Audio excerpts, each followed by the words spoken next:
Hi, folks. Professor Miller here. I want to talk to you today about analogical reasoning. And as you as you can see, I'm kind of a low tech here tonight. This is the time of Corona. I'm teaching from home, and so I'm not really using any high tech equipment right now. But I hope it will be helpful to anyone who's in my course or anyone who's taking any course on logic. Specifically, I'm going to talk about analogical reasoning, which means simply reasoning by analogy or reasoning by comparison or example. um, Whenever you're thinking about doing something, especially if you're buying something, you think about what you've bought in the past that was good or what other people have bought which was good. So if you want to buy a can of soup, for example, you think, well, what kind of soups do I like? Well, I like, XYZ soup, but I had Progresso. I've had that several times. It's been very good. So if I've had Progresso, like whatever kind of soup you like, chicken noodle, and it's always been pretty good, I bet if I buy it again, it'll still be good. What you're doing is comparing what you want from what you had previously or what you know of previously, previous examples or instances of that item or a similar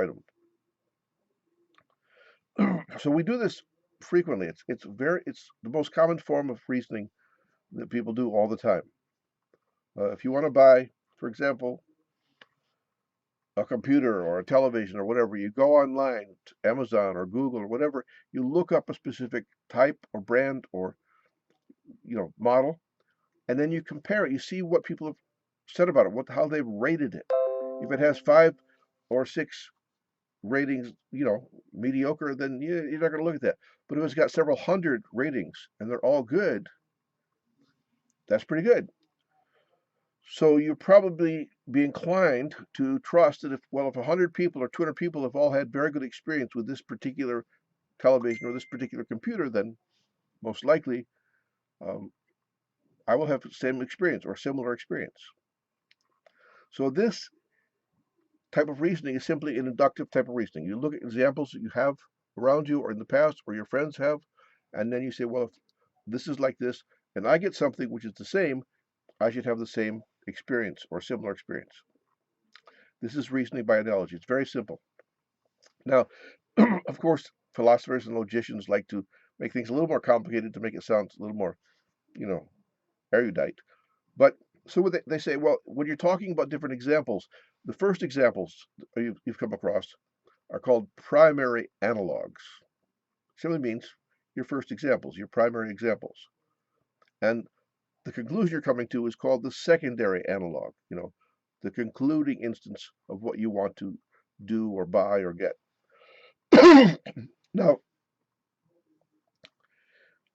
when you look at the way we reason, the way human beings reason about things, there are 6 principles which can help us to reason more accurately, more clearly when we're doing this kind of analogical reasoning. The first instance is the relevance of similarities. You can see this here, relevance of similarities. All right. What that means is um, if I want to buy a new car and I say, I really like Chevrolets. My parents had Chevrolets and they worked pretty good. And hey, I got a friend over here who just bought a Chevy Impala, Chevy Malibu. It's got great mileage. It's it's 4 cylinders. It works very well, very low maintenance, and pretty good mileage. 25 miles per gallon, my neighbor says. So you say, well, if he got a Chevy Malibu and it's getting 25 miles per gallon, and that was a 2018 model, and if I get the same type, the same make, and the same model, I should probably get the same kind of mileage, right? So if the similarities that you're talking about are relevant, in other words, if you're talking about I want to get the same kind of car, the same make, the same model, same year, that's good. That's a fairly strong analogy. But then you have to look at the number of similarities and the relevance, like the number and the relevance. So number 2 is the number of similarities. If what you want to buy is really the same, has the same kind of engine, um, you know, the same kind of tires, the same kind of, you know, whatever driving mechanisms. It's, same number of doors, the same shape, everything is the same. The number of relevant similarities is very important, and how relevant they are. Now, if you're talking about things which are irrelevant, okay, this is why relevant similarities is important, because you might say, oh, well, I want to get a car like, Jack's. He's got a car, and it's got a CD changer, and it's got a, Sirius XM radio, and it's got, leather seats, and it's got, this, that, and the other thing. Well, all those things are irrelevant to, say, gasoline mileage, fuel mileage. If you want to talk about other things, you can talk about other things. But if you're talking about how many miles per gallon you're going to get, how well the upkeep is going to be for the car, then things like the interior design and the doodads, whatever's got added on, those have very little to do with mileage. So when you're making analogies, it's important to see that you have relevant similarities and find out how many relevant similarities you have. Um, Also, sometimes you might have disanalogies or differences. Disanalogy is simply another way of saying differences.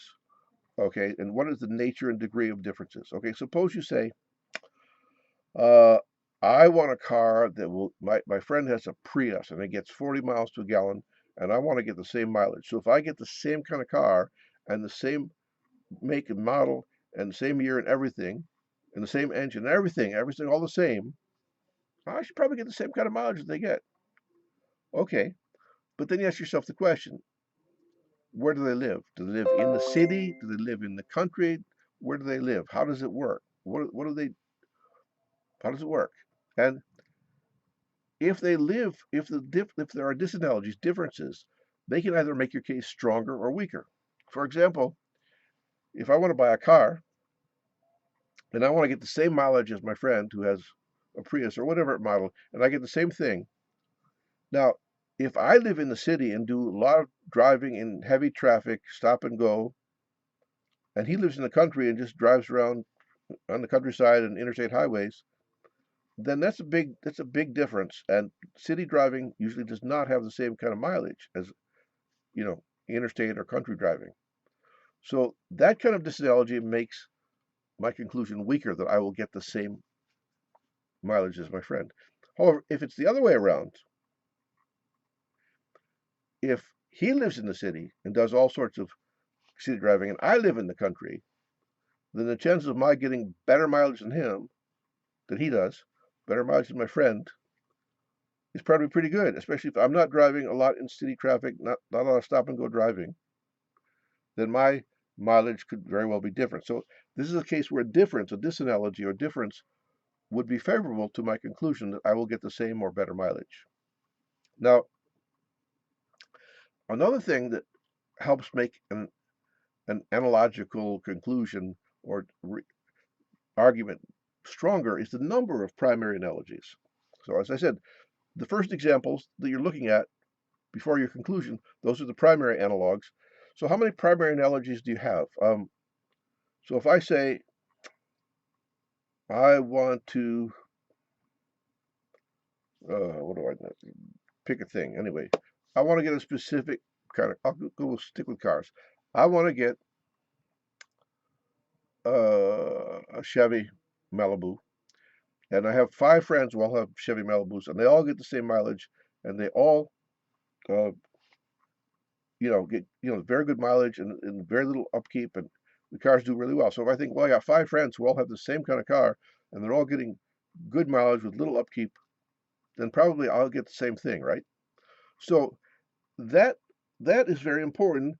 The number. So if you have a lot of friends, that's why when you go on Amazon or Google or wherever and look on the ratings, and you find that several dozen or several hundred people have rated this very highly, it gives you much more confidence because there's so many examples. All right. So the number of analogies is very important, and also the diversity. This has a big impact too. Now, this can make your argument stronger or weaker depending.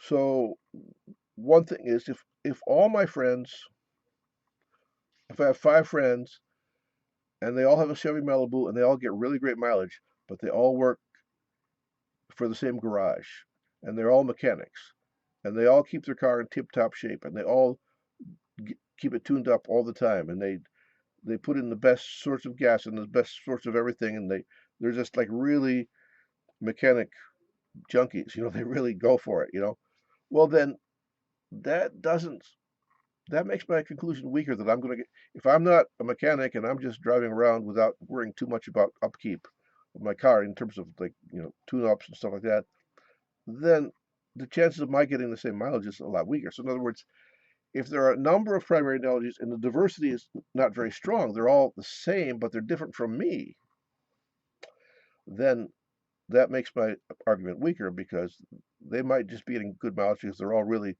keeping their car in tip-top shape. Do you see what I mean? In other words, but if those five friends all are different and they all have different jobs and they all do different things, and one's a computer geek and one's a farmer and one's just a student and somebody else is just a gardener, just working, taking care of people's lawns or something.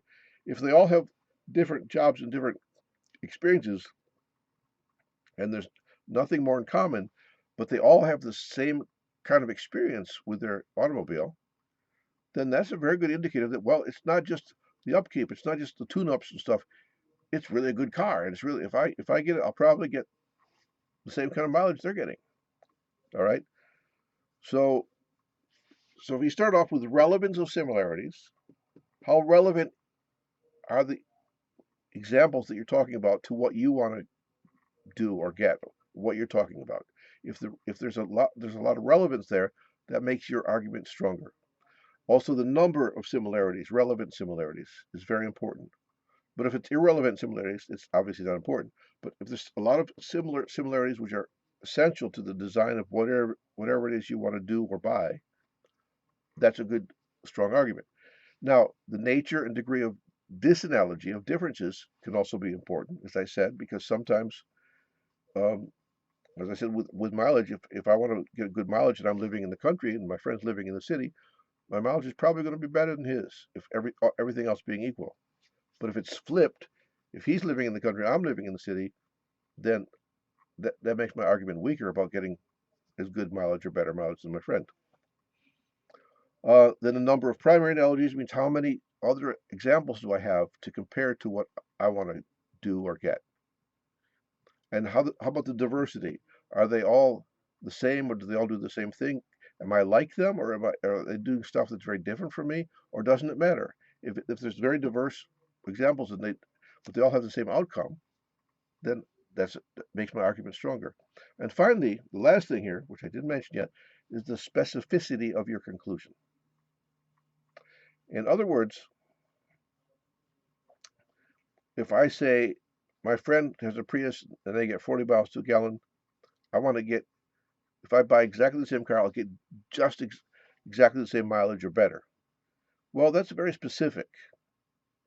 And so the specificity makes my argument weaker because we don't know there are a lot of different things that can affect the mileage of the car, the way you drive.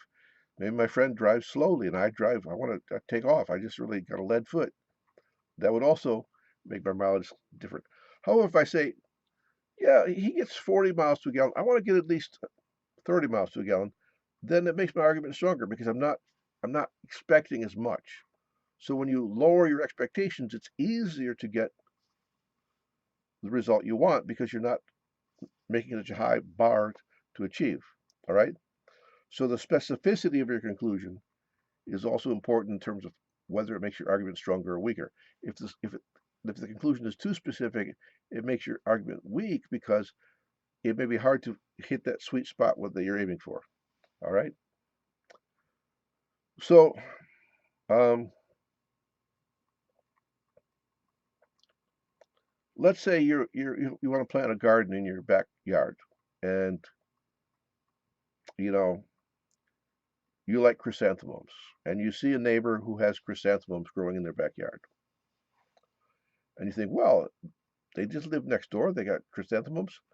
If they can grow chrysanthemums, I bet I can grow chrysanthemums. So you've got one relevant similarities. You want the same flour.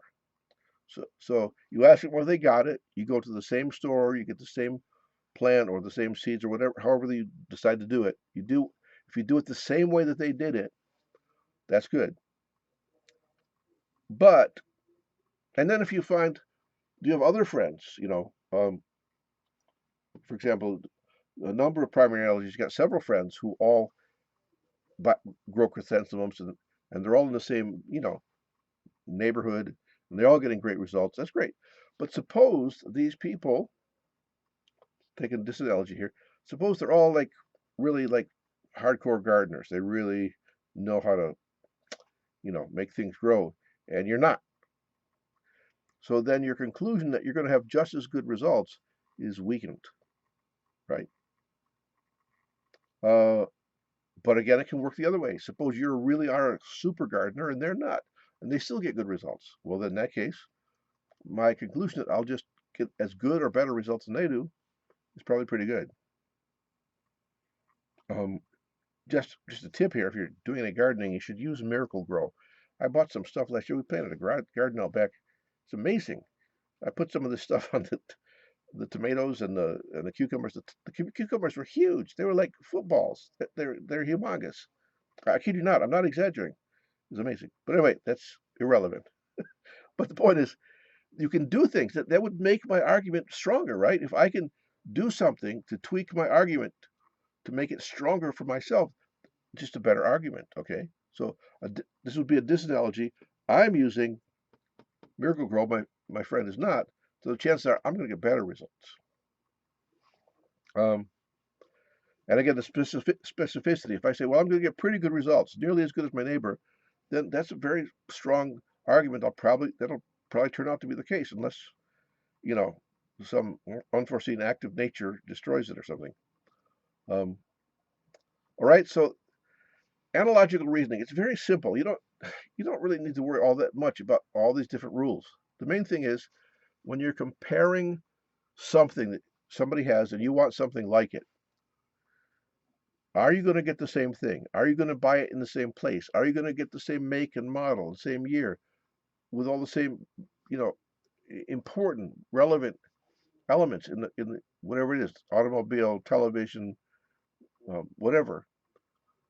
When you have a lot of relevant similarities and there's strong similarities, that makes your conclusion that you're going to get the same result very strong. And sometimes there are differences, some of them which hurt your argument because you're not doing something which your friend is doing, which is better for that plant or car or whatever. Or it could be the other way. You would do something that they're not doing, which would make your argument stronger because you know what you're doing. You're better at it. So you don't need to worry too much about these 6 things. I mean, there are videos online about analogical reasoning and preparing for the various standardized tests and so forth, and they talk about different kinds of linking words and linkages. What does it mean? What kind of analogy is this? I'm not talking about that. I'm just talking about plain old, everyday reasoning by example. You know, we got a restaurant near our house. It's a Greek restaurant, serves wonderful food, and I've never had a bad experience there. Every time I've gone there, even when I eat different things, it's always really well done. Fabulous. The cheesecake, oh, awesome, awesome cheesecake. Uh, Send me a text, I'll tell you where it is. I live in Delaware, though, just in case you're wondering. Um, yeah, so basically, I'm just saying, I eat at this restaurant, I've been there many times, so I figure, well, I've gone there, 50 times, and every time I've been very pleased with the service and the food. Most likely, when I go again, it'll be the same. Now, I could be wrong because they might have hired somebody new, they don't know what they're doing, or the chef might be sick and they got a substitute in. So things can happen. But especially if I have a dish that I really like, and I know that the chef who usually cooks is there, then the chances are very good if I order the same dish, it's going to be also very satisfying. That's just simple common sense. So analogical reasoning is just common sense reasoning. And if you get tested on this in some class or something, just think about that. It's just common sense. But you can remember these 6 rules, which will help you to utilize the jargon that philosophers and logicians like to use to make things more specific, but also a little bit to make it sound more, erudite and educated. But the main thing is, it's just common sense. So I hope you do well in your classes or whatever you're doing, and I hope you understand a little bit better something about analogical reasoning as a result of my video. Have a very nice time, and please stay safe and stay healthy. All right? Take care.